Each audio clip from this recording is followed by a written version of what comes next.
I'm available. Ladies. I'm a catch. I'm also unemployed. That's the catch.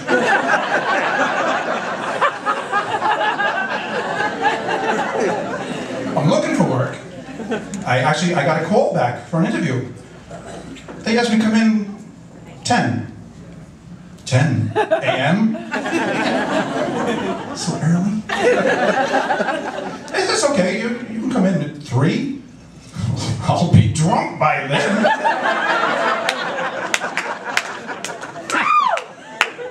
So they decided to go in another direction. They wouldn't even interview me. And I know why. It's because I'm black.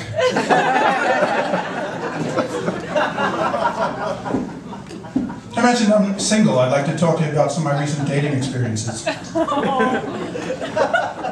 I'd like to talk about them, I just haven't had any recently.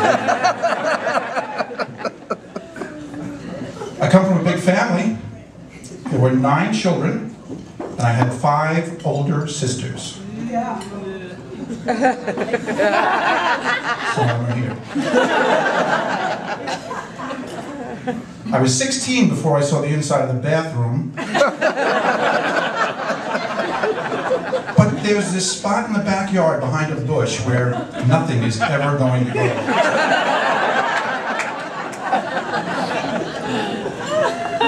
Now, the worst part about growing up with older sisters is the hand-me-downs. And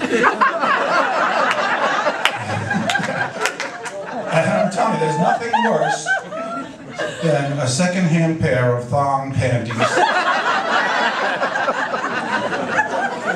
I prefer the bikini briefs. I also have 2 younger brothers, and we shared a room growing up. We were the only kids in the neighborhood with a triple-decker bunk bed. I was the biggest, I was on the bottom. I was also the one most likely to wet the bed. Now, I remember my brother Mike got sick one time. Now, in a triple-decker bunk bed, let me assure you, you don't throw up, you throw down. Puke raining down from above. This is an experience for all the senses. The sight, the sound, the smell, the feel of it oozing between your toes. It wasn't until the next morning I realized that it landed in my sneakers. And Mike was only in the middle bunk. Thank God, because from the top you can get some momentum on your body. If it doesn't hit you coming down, it'll get you on the rebound stretch. Rob, my brother Rob was up in the top bunk. He used to play that drool game. He'd call to me and I'd stick my head out and now he'd have that line of saliva dangling down. And just before it hit me in the eye, he'd suck it back up again. Well, at least that was his plan. Now, growing up, we never realized just how poor we were. We thought it was normal to take turns in the bathtub, but not drain the water out till the last person was done.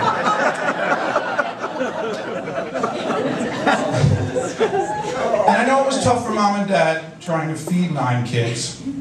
I remember we'd go out after supper and the kids would be talking about what they had to eat.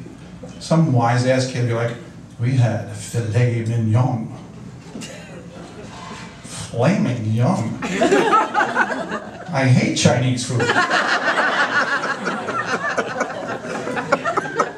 We had pancakes. Ooh, now all the kids want to eat at our house. But we never went hungry, and we even actually got to go out to eat once in a while. I remember Mom would say, kids, we're going to McDonald's. But make yourself a peanut butter and jelly sandwich first because you get 1 burger each and no cheese. Now, my 82-year-old father just moved back in with me. You didn't think I'd be sitting here, did you?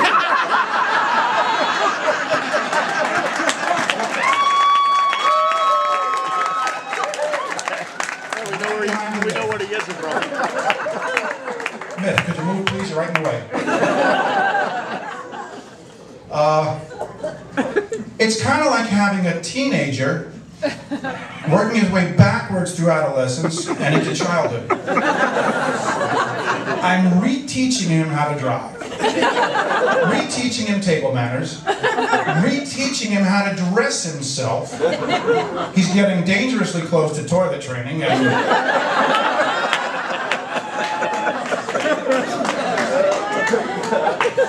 not happening. Now the guy can barely get himself up off the sofa. But that phone rings, and he's an Olympic hurdler. He's running and jumping to get it before I do, and then of course...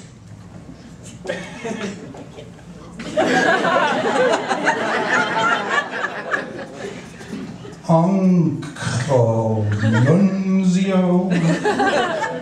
Give me that phone. It says unknown caller.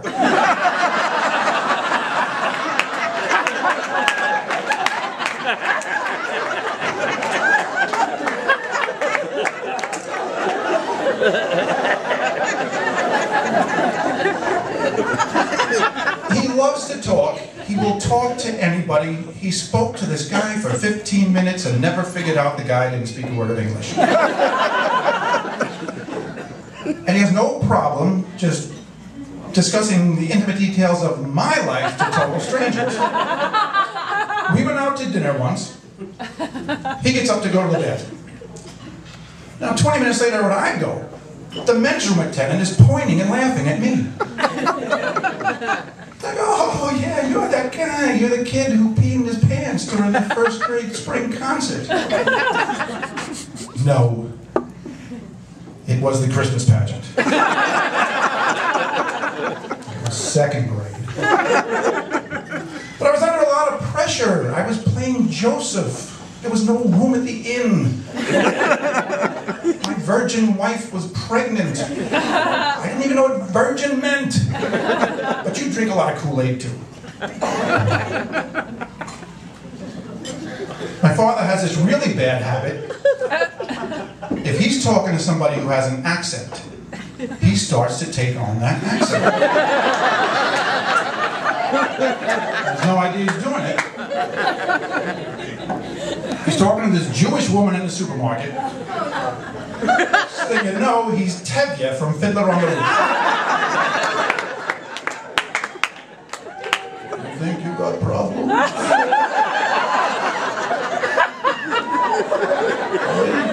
I should have such problems. The price of pork chops went up, and I'm not a rich man.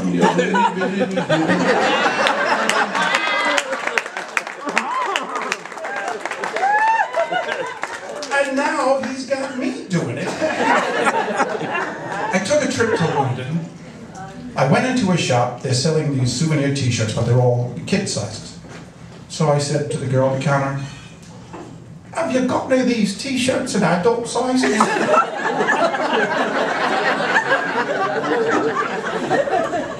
And then I become Mary Poppins. But I do think accents are funny.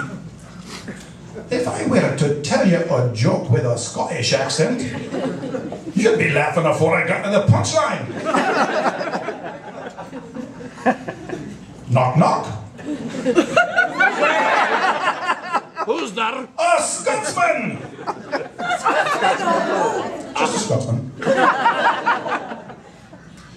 Well, just a bit funny if you pictured me wearing a kilt. Maybe not for this guy in the front row.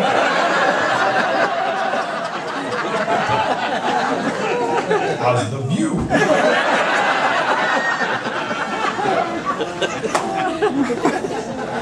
Did I mention I have a history of wetting the bed?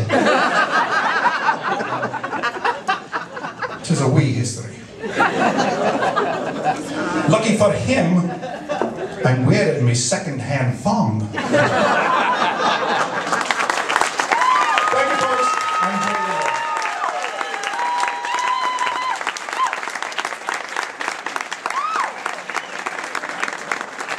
Rieder, ladies and gentlemen.